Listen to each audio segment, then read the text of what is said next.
السلام عليكم ورحمة الله تعالى وبركاته. حمدا لمن خلق الإنسان وعلمه البيان والصلاة والسلام عليك يا حبيبي يا رسول الله.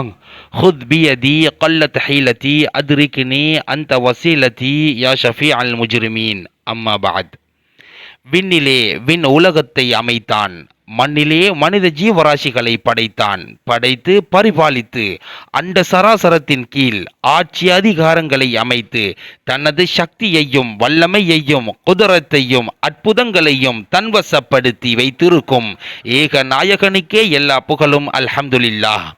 கண்மணி நாயகத்தின் மீது இதுவரை இவ்வுலகில் வாழ்ந்துவிட்டு மரணித்து சென்ற மனிதர்களின் மூச்சு தொகைகளின் அளவும் இதற்கு பின் மரணிக்கப் போகும் மனிதர்களின் மூச்சு தொகைகளின் அளவும் கண்மணி நாயகத்தின் மீது சலவாத்து சொன்னவனாய் என் உரைக்குள் நான் கால் பதிக்கிறேன். அன்பின் நெஞ்சங்களே, என் இனிய உறவுகளே, ரமலான் மாதத்தினுடைய முதலாவது பத்தாகிய ரஹ்மத்துடைய பத்தில் நுழைந்திருக்கும் நாம் ரஹ்மத்து என்றால் என்ன, இறைவனின் ரஹ்மத்து என்றால் என்ன என்பதை பற்றி சிறிது நேரங்கள் பார்த்துவிட்டு வருவோம்.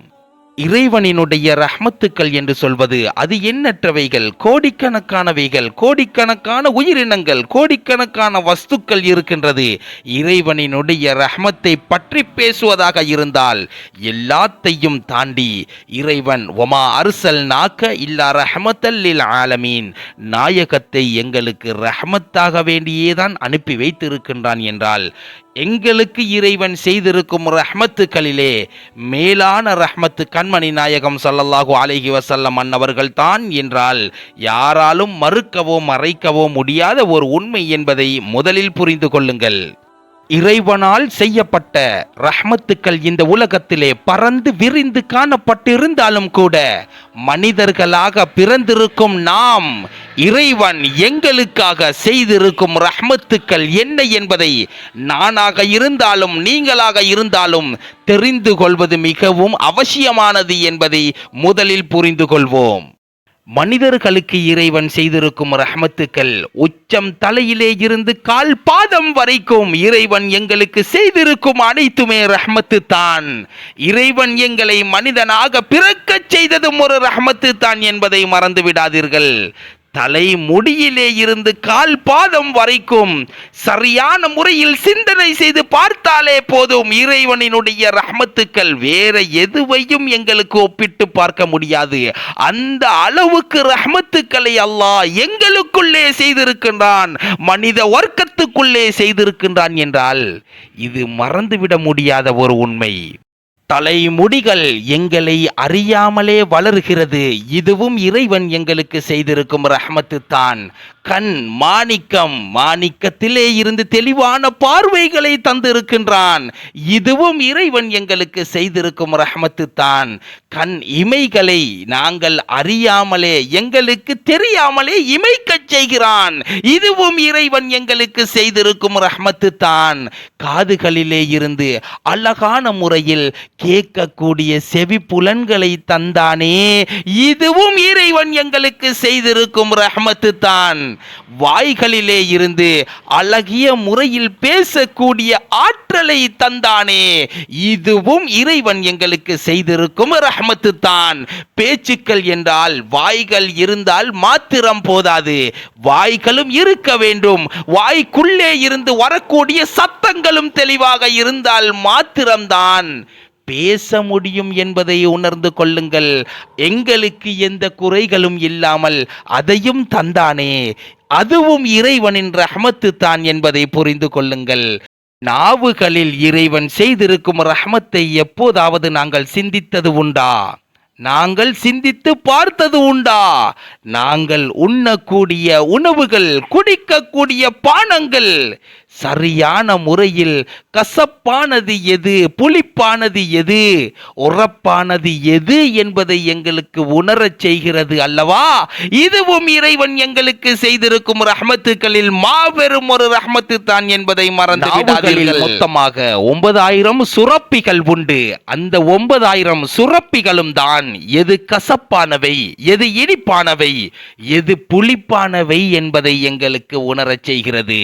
அன்பார் அன்பார்ந்தவர்களே, இஸ்லாமிய நெஞ்சங்களே, என் இனிய உறவுகளே, தலை இருந்தும் முடியில்லாமல், கண்கள் இருந்தும் பார்க்க முடியாமல், காதுகள் இருந்தும் கேட்க முடியாமல், வாய்கள் இருந்தும் பேச முடியாமல், நாவுகள் இருந்தும் ருசியை உணர முடியாமல் இருப்போர்களிடம் போய் கேட்டு பார்த்தால் அவைகளினுடைய அருமைகளை நீங்கள் தெரிந்து கொள்வீர்கள். இறைவனால் கொடுக்கப்பட்டிருக்கும் ரஹ்மத்துக்கள் ஏராளமானது என்பதை புரிந்து கொள்ள வேண்டும். அது மாத்திரம் இல்லாமல் இறைவன் எங்களுக்காக வேண்டி கோடிக்கணக்கான பொறுமதியுள்ள இந்த உடம்பைத்தான் இறைவன் பரிசாக தந்திருக்கின்றான் என்பதையும் நாங்கள் உணர வேண்டும். சற்று சிந்தனை செய்து பார்த்தால் கோடிக்கணக்குக்கும் மேலாக பெருமதியுள்ள இந்த உடம்பைத்தான் இறைவன் எங்களுக்கு இலவசமாக தந்திருக்கின்றான். இன்று தலையில் ஏற்படக்கூடிய சிறு சிறு கோளாறுகளுக்கு சத்திர சிகிச்சைக்காக லட்சக்கணக்கில் அறவிடுகின்றார்கள். கண் பார்வையை இழந்து பார்வைக்காக தவிக்கும் எத்தனையோ நபர்களிடம் கண் பார்வை சத்திர சிகிச்சைக்காக லட்சக்கணக்கில் அறவிடுகின்றார்கள்.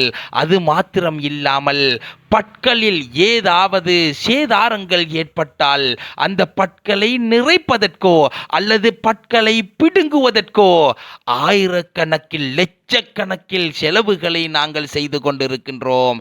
அன்பார்ந்தவர்களே, அன்புள்ளம் கொண்டவர்களே, அது மாத்திரம் இல்லாமல் இரவு நேரங்களில் நாங்கள் உறங்குவதற்காக வேண்டி செல்லுகின்றோம்.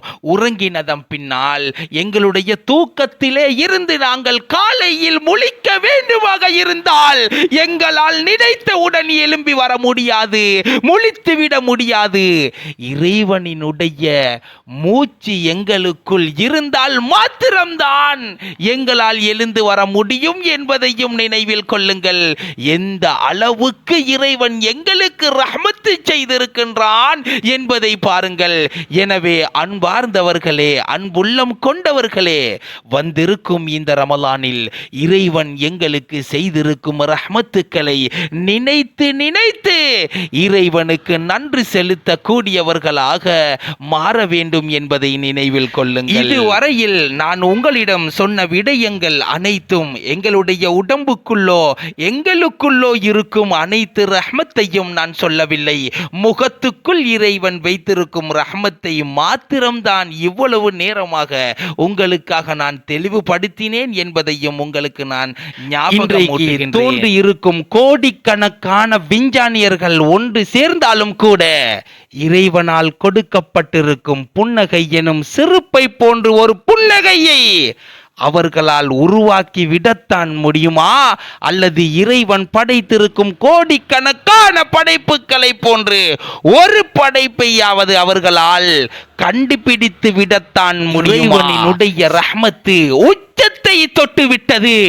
எனவேதான் அன்பார்ந்தவர்களே, வந்திருக்கும் ரமலானை நல்ல முறையிலே கழித்து அமல்களுடன் கழித்து வந்திருக்கும் இந்த ரஹ்மத்துடைய 10 முடிவதற்கு முன்னால் தினம்தோறும் இறைவன் எங்களுக்கு செய்திருக்கும் ரஹ்மத்துக்களை எண்ணி எண்ணி நினைத்து நினைத்து இறைவனுக்கு நன்றி செலுத்த கூடியவர்களாகவும் வந்திருக்கும் ரமலானில் அனைத்து பாவங்களும் மன்னிக்கப்பட்ட ஸ்ரீதேவி எனும் கூட்டத்திலும் அல்லாஹ் என்னையும் உங்களையும் சேர்த்து அருள் பாலிப்பானாக என கூறி உங்களிடம் இருந்து விடைபெறுகிறேன். அஸ்ஸலாமு அலைக்கும் வரஹ்மத்துல்லாஹி தஆலா வபரகாத்துஹு.